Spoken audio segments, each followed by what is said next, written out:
बंद करवा दिए। उनको शायद वो ज़्यादा इम्पोर्टेंट लग रहा होगा, उनको लग रहा होगा कि लोगों का ध्यान हटा दे, इस प्रोटेस्ट से ध्यान हटा के वैक्सीन पे ध्यान लगा दे लोगों का। कि मोदी जी MSP की गारंटी नहीं देते और ये 3 काले कानून वापस नहीं लेते। कोई अंडरग्राउंड पीसू का मामला है के और ओ नेता तू कुर्सी पे बैठा बैठा बात करे है, यहाँ नेताओं के यहाँ किसानों के बीच में सड़क पे नहीं आता, तू बावड़ा है के अरे गाँव में आड़े हैं यंते नहीं हटने के, कितना भी जोर लगा लियो ये तीनों काले कानून वापस कराए बिना यंते नहीं जाने के। राम राम। तो कानून को ये बात तो माननी ही पड़ेगी हर हाल में, चाहे वो महिलाओं के ऊपर ले लो, किसानों के ऊपर ले लो, जवानों के ऊपर ले लो, चाहे जिसके ऊपर ले लो, ठीक है। हमारा मकसद है कि मतलब हमें ये पहली बार हम देख रहे हैं, हमारे जीवन में तो खैर ऐसा कभी नहीं हुआ, हमारे बड़ों के जीवन में कभी हुआ होगा, ठीक है। लेकिन हम ये कहना चाहते हैं कि ये एक्ट तो हमें हर हाल में वापस करा के ही हटेंगे और ये एक्ट हमें हटवाना ही है। सरकार तो बताओ। मेरा नाम विधि बसोर है। मैं किसान के बारे में, मैं इस्माइलपुर बुलंदशहर से आई हूँ। मैं किसानों के बारे में कुछ कहना चाहती हूँ। मोदी जी आपने कहा ताली बजाओ, हमने ताली बजाई। आपने कहा थाली बजाओ, हमने थाली बजाई। आपने कहा दिए और कैंडलें जलाओ, हमने दिए और कैंडलें जलाए। आप कोरोना तो दिखता भी नहीं, आप कोरोना के लिए इतना सब कुछ करवा रहे हैं। अब यहाँ पे किसान ठंड में बैठे हैं, आप उनको तो नहीं देख पा रहे। क्या बात है। तो ये आप देख सकते हैं प्रोटेस्ट जो है 54 डेज से चल रहा है। तो हम स्टार्टिंग से यहाँ पे वर्क कर रहे हैं एज अ वॉलंटियर। मैं यहाँ पे वर्क कर रही हूँ, आप मेरा कार्ड दे सकते हैं। एक खालसा फाउंडेशन की तरफ से एज अ वॉलंटियर हम लोग यहाँ पे वर्क कर रहे हैं। और बेसिकली मैं यहाँ पे मेडिकल कैंप जो है वहाँ पे हम लोग यहाँ जितने भी लोग प्रोटेस्ट में आए हुए हैं किसान वगैरह, हम उनको जो है medicine free of cost provide कराते हैं। तो ये आम जनता के लिए भी हार्मफुल है क्योंकि अंबानी और अडानी ने एक बैंगल बना लिया है। फॉर एग्जांपल जैसे हमारे पास आलू हैं और वो जो भी आलू उस बैंगल से आर पार होंगे वो सिर्फ वो ही लेंगे और किसान तो वो खट्टे बट्टे वाले खा लेंगे, लेकिन फिर हम आम जनता क्या खाएगी। तो इसीलिए भी किसानों ने इतना हंगामा और ये आंदोलन शुरू किया है। जी देखिए, वो अपने पे अड़ी है तो हम भी अड़े हैं, अगर वो अड़ी है तो हम भी किसी से कम नहीं है। और आप देख सकते हैं कि यहाँ पे जोश बढ़ाने के लिए पंजाब से सिंगर्स आए हैं और बहुत लोग सपोर्ट में हैं और पक्का हम ही जीतेंगे। और आप जो असली जज्बा है वो 26 तारीख को देख सकते हैं जब यहाँ से किसान दिल्ली कूच करेंगे। देखिए वो तो अपना पल्ला झाड़ के साइड हो गए कि भैया दिल्ली पुलिस वाले आपस में निपटा लो, रोक लो। तो भैया तुम रोक के दिखा लो, हम तो जाके रहेंगे। उन्हें परेशान है, उन्हें मान लेनी नहीं चाहिए उनकी बातें। पिकनिक मनाने के लिए क्या ठंड में मरेंगे पिकनिक मनाने के लिए? हाँ जी बिल्कुल, आर पार की लड़ाई है और आर पार की होके रहेगी। और हम भैया हम तो 3 काले कानून वापस लेकर दिलाकर तभी जाएंगे। पीछे हटने को तैयार ही नहीं है। तो देखो इस तरह से, क्योंकि अगर सरकार पीछे नहीं हटती तो हाई कोर्ट मतलब सुप्रीम कोर्ट जाने की सरकार को जरूरत कहाँ थी? सुप्रीम कोर्ट में तो हम लोग जाते ना। नाम बता दो। मेरा नाम सीजन है और मैं 4th क्लास में पढ़ती हूँ। आप किस लिए आए हो यहाँ पे? मैं यहाँ पे किसानों के साथ प्रोटेस्ट करने आई हूँ। लेकिन आप बच्चे हो और मतलब आपको आने की क्या ज़रूरत पड़ गई इतने, मतलब कैसे इस कंडीशन में यहाँ पर रोड पे लोग हैं, लोगों के साथ क्यों आने की ज़रूरत पड़ी आपको? क्योंकि ये जो काले कानून है ये मोदी ने जो बनाए हैं वो सब और सब सिर्फ और सिर्फ अंबानी और अडानी के लिए ही, प्रॉफिट के लिए है।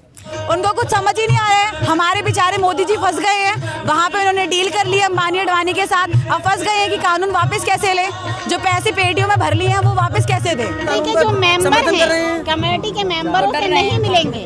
क्यों मिलेंगे कमेटी के मेंबरों से? नहीं मिलने तो कृषि मंत्री से मिलेंगे, प्रधानमंत्री से मिलेंगे।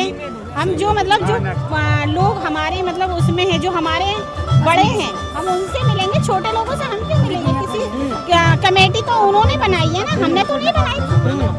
कमेटी हमने या हमारे किसानों ने तो नहीं बनाई ना, हमारे राकेश टिकैत जी ने तो नहीं बनाई। कोई आतंकवादी कोई नहीं है, ये सब उनकी चालें हैं, दाव पेच है लोगों को आपस में लड़ाने के लिए, है कि नहीं? आप देखिए एक बेसिक सी बात बताऊंगी, अगर 2 पक्के मित्र हैं तो कैसे आप उनको अलग कर सकते हो? इसको इसके खिलाफ भड़का दो, उसको उसके खिलाफ भड़का दो, लड़ाई करा दो, लो जी हो गई लड़ाई। तो यहाँ पे भी असली और नकली किसानों को ऐसे बोल के और आपस में लड़वा देंगे ताकि ये सारे किसान जो है आपस में लड़ते रहे और सरकार को बोलने का इनको मौका ही ना मिले। लेकिन ये सोच सरकार की गलत है। यहाँ पे सब यूनिटी में है और यूनिटी में ही रहेंगे और यूनिटी में ही मिलकर के सरकार को जवाब देंगे। लेकिन आपको तो आपके खेलने कूदने के दिन हैं और आप यहाँ पे आए हो। क्योंकि जैसे मैं सिख फैमिली से हूँ और ये जट लोग हैं जो ये पंजाब से हैं और ये भी हमारी फैमिली में ही आते हैं। और मेरी दादी जी का ये मानना है कि मुझे तो मेरे धर्म के बारे में तो पता होना चाहिए, तो इसलिए वो मुझे यहाँ पे लेकर आ रहे हैं। जी देखिए, वो तो आपने भी देखे होंगे कि तीनों कानूनों में क्या क्या है। तो ऑब्वियसली बात है, कोई इतना वो नहीं है, पागल नहीं है, यहाँ पे सबको सेंस है, समझ में आता है कि क्या हमारे लिए अच्छा है और क्या बुरा है। तो ऑब्वियसली बात है, लोगों को दिख रहा होगा कि हमारा लॉस है, इन चीज़ों में हमारा लॉस है, हमारी ज़मीनें छीन सकती हैं, ये खतरा है उनसे। प्रधानमंत्री तो हैं, लेकिन वो बेसिकली जो काम करते हैं वो पूंजीपतियों के लिए काम करते हैं। और आप जानते हैं कि ये तो वर्ल्ड में रिचेस्ट पीपल में आते हैं। तो भाई हमारे मोदी जी ने तो क्या करा है, पूंजीपतियों के साथ मिल करके इनके साथ डील कर ली कि भैया किसान तुम तो जाओ, कोई बात नहीं, बस तुम वोट देने के लिए हो। की बात, आप बच्चे हो, यहाँ पे आए हो, बच्चों को कम से कम उनको देखना चाहिए। क्या वो लगता है? उनकी गलती है जब वो नहीं देख रहे, तो उनका जब कोई उनका जब परिवार होता तभी उन्हें समझ में आता। उनके अगर बच्चे होते तब उन्हें समझ में आता। रामदेव तो पहले किसानों के जी भाई, वो तो मोदी भक्त है, वो तो मोदी भक्त है। कुछ लोग आपने देखे हैं कि जैसे ये आशाराम को मानते थे, अंधविश्वास जिसे कहते हैं ना, तो वो वाली चीज़ है उनके साथ। तो भैया जो मोदी जी कहेंगे वो तो उनके पीछे पीछे चल देंगे। और जैसे कि आपने देखा कि ना तो जी भैया मोदी जी का कोई परिवार है, ना तो जी योगी जी का कोई परिवार है, और ना ही रामदेव का। और जिसका खुद का परिवार नहीं है वो दूसरे के परिवार का क्या दुख समझेगा। देखिए, अगर सारी चीज़ें उनके हाथ में आ जाएगी तो फिर किसान वही करेगा जो अंग्रेज़ों के टाइम पे होता था, कि अंग्रेज़ों के करने से ही लोग काम करते थे, अंग्रेज़ों के बोलने पे ही। तो अब ये पूंजीपति बोलेंगे तब किसान काम करेंगे। तो ये चीज़ें समझ में आती है ना लोगों को। अब लोगों की आँख खुली है, लोग घरों से बाहर निकले हैं, तो बाहर निकले हैं, तो जब तक भाई हम जीत नहीं जाते कोई वापस नहीं जाने वाला। तो ये क्या लगता है, अच्छा मोदी जी किसानों के साथ क्या कर रहे हैं? मोदी जी अगर एक किसान की बात मान लेंगे तो कुछ हो थोड़ी ना जाएगा। अरे अगर आप हित में हो तो आप एक बार चारों जितनी भी जगह है ये लोग मतलब प्रोटेस्ट कर रहे हैं, आप एक बार खुदा की क्यों नहीं बात करते? मोदी जी खुदा की क्यों नहीं बात करते? मन की बात कर लेंगे, ये बात कर लेंगे, हर टॉपिक निकाल लेंगे, कोरोना वैक्सीन का भी टॉपिक निकाल लेंगे, लेकिन इस बारे में बात नहीं करना चाहते। अगर किसान इस दुनिया में किसान नहीं होते तो वो अभी तक इस दुनिया में नहीं होते। जी, किसान क्या करते हैं वैसे? किसान खेती करते हैं, इतनी ठंड में भी वो पानी लगाते हैं। उनको ठंड नहीं लगती होगी, वो इंसान ही तो हैं, वो भी इंसान ही है। जी, मैं भी इसका भाई हूँ। मेरा नाम ऋषभ बसोर है और मैं भी बुलंदशहर इस्माइलपुर से ही आया हूँ। मेरी मोदी जी से यही रिक्वेस्ट है कि वो 3 काले कानूनों को वापस ले लें, और जब तक बिल वापस नहीं होगा हमारी घर वापसी नहीं होगी। किसान पता नहीं मोदी जी को क्यों समझ नहीं आ रहा है। यहाँ पे किसान कैसे बैठे हुए हैं, आपको क्या लग रहा है? यहाँ पे किसान ठंडों में बैठे हुए हैं और मोदी जी की आंखें ही नहीं है, पता नहीं क्यों नहीं देख पा रहे हैं किसानों को। जी बस मैं तो हाथ जोड़ के सरकार से यही कहना चाहूँगी कि भैया सरकार ये 3 काले कानून आप वापस ले लीजिए, MSP की गारंटी दे दीजिए लिखित रूप में, और हमें यहाँ से फ्री कीजिए। हम भी सब अपने घर जाना चाहते हैं, इतनी ठंड में कोई यहाँ रुकना नहीं चाहता, सब चाहते हैं अपने काम वाम छोड़ के सब यहाँ आए हुए हैं। लोग अपने घर बेच के एक मैंने न्यूज़ देखी थी सर कि एक बंदे ने 33 किलो दूध देने वाली भैंस को 55 लाख रुपए में बेचा है, सिर्फ इसलिए ताकि जितने भी प्रोटेस्ट जितनी जगह पे हो रहा है वहाँ पे लोगों को खाना मिल सके। तो ये सब चीज़ें ना हो, ये सब चीज़ें बंद हो जाए, तो ये तभी हो पाएंगी जब सरकार किसान की बातें मान लेगी। तो प्लीज़ सरकार अगर किसानों की बातें मान ले तो सब यहाँ से चले जाएंगे और झगड़ा खत्म हो जाएगा। जी यहाँ तो लोगों में पूरा जोश है, दिल्ली कूच करेंगे तो करेंगे, रैली में शामिल होंगे, गणतंत्र दिवस की परेड में किसान शामिल होंगे। और भी जितने भी किसान हैं वो सब जल्दी यहाँ आओ और 26 तारीख से तो पहले आओ, क्योंकि अब जितने भी किसान हैं वो ये कह रहे हैं कि उन्होंने 26 तारीख को तो लाल किले पे झंडा झुला देना है, तो इसलिए पहले आओ। रोकने की कोशिश होगी, लेकिन देखते हैं फिर तब क्या होगा। अभी तो जो बैठक बन रही है उसमें यही चीज़ें तो बातें हो रही होंगी कि अगर वो रोके तो हमें क्या करना है, समझ रहे हैं हम बात को। अभी क्या करेंगे कि ट्रैक्टर पे जा करके गांव-गांव काउंसलिंग करेंगे, ताकि ज़्यादा से ज़्यादा महिलाओं को आगे लाया जा सके, उनकी भी भागीदारी हो, है कि नहीं? क्योंकि महिलाएं आप देखते हैं आज किसी भी वर्ग में पीछे नहीं है, महिला वर्ग किसी भी क्षेत्र में पीछे नहीं है, चाहे साइना मिर्जा हो, चाहे कल्पना चावला हो, कोई भी हो, लेकिन किसी भी फील्ड में आज लेडीज पीछे नहीं है। जी वही तो, किसान ने बहुत उम्मीद के साथ ही तो सरकार को वोट दिए थे। अब किसानों को क्या पता था कि भाई उन्हीं के पेट पे लात मार के जो सरकार है पूंजीपतियों के साथ हाथ मिला लेगी।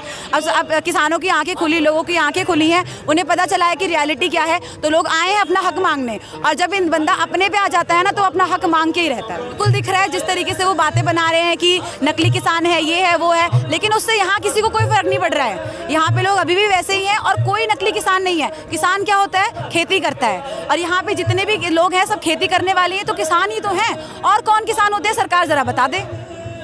अब वो संसद में बैठे हैं, अगर ये मर्डर कोई अपने घर में बैठ के कर रहा होता ना तब तक वो जेल में होता।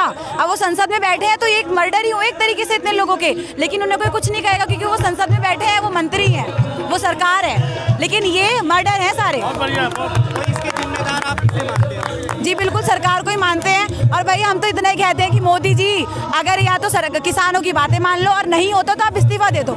हम अपनी पसंद से एक नेता बना लेंगे जो हमारी भी सुने और सबकी सुने, हम उससे करवा लेंगे फैसला। जी आप तो इस्तीफा दे दो अगर आपके बस की नहीं है। जिंदाबाद जिंदाबाद जिंदाबाद, जय जवान जय किसान, जय जवान जय किसान। मेरा नाम हरप्रीत सिंह है, मैं दिल्ली से आया हूँ। मोदी जी और सरकार के लोग कहते हैं कि आंदोलन कुछ खरीदे हुए लोगों का और पंजाब का है और नकली किसान बैठे हुए हैं, और खालसा एड जो है खतरनाक आतंकवादी करार कर दिया गया है, जिनको जो है मोस्ट वांटेड जो है कर दिया गया है।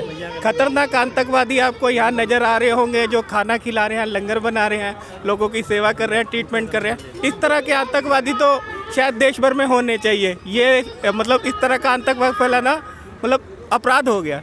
खालसा एड जब तक दुनिया में फ्लड आया या कहीं बाढ़ आई या कहीं आया तो खालसा एड सबसे पहले आगे आए या सिख आगे आए, तो उन्होंने उधर के धरने को कह दिया कि पंजाब के लोग हैं। मैं सिंधु बॉर्डर से आज यहाँ आया हूँ, यहाँ पे देखने आया हूँ, सुनने आया हूँ, देखने आया हूँ। तो यहाँ पे कौन से किसान हैं जो यहाँ पे नकली किसान बैठे हुए हैं, देश भर के नहीं हैं, या मतलब सिर्फ खालिस्तानी आए हुए हैं। खालिस्तानियों से मतलब उनको लगता है कि हाँ खालिस्तानियों से बहुत खतरा है, जो लंगर कर रहे हैं, जो सेवा कर रहे हैं, जो दुनिया भर में जाके मतलब ट्रूडो ने भी खालिस्तानियों के बारे में कहा, ट्रूडो का आना कैंसिल कर दिया, वो भी गलत हो गए। कहना क्या कहेंगे? आप बच्चों के साथ आए हैं और आप इनके दादाजी हैं?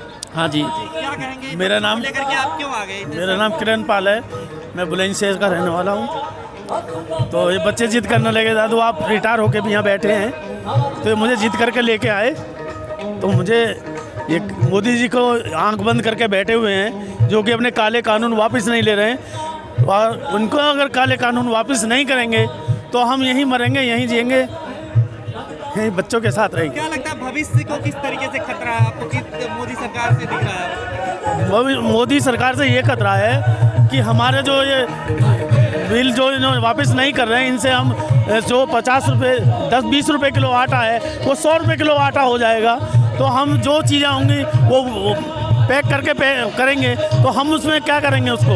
हमें तो ये नहीं चाहिए, हमें तो जैसे थे हमें वैसा ही चाहिए। हमारी ज़मीन नहीं जानी चाहिए, हमारे किसानों का भला होना चाहिए। हम किसान लोग सारा दिन खेत में खेती करते हैं, धूप में, गरीब कड़क गर्मी में और बारिश में, कीड़ा कांटा कुछ भी हमें काटे, लेकिन आज हमारे साथ बहुत धोखा हो रहा है। ये मोदी जी आप अपने कानून तीनों वापस लो, नहीं कानून वापस नहीं तो हमारी घर वापसी नहीं। खबरों में बने रहने के लिए फोरम 4 को सब्सक्राइब करें और नोटिफिकेशन पाने के लिए बेल आइकन दबाएं।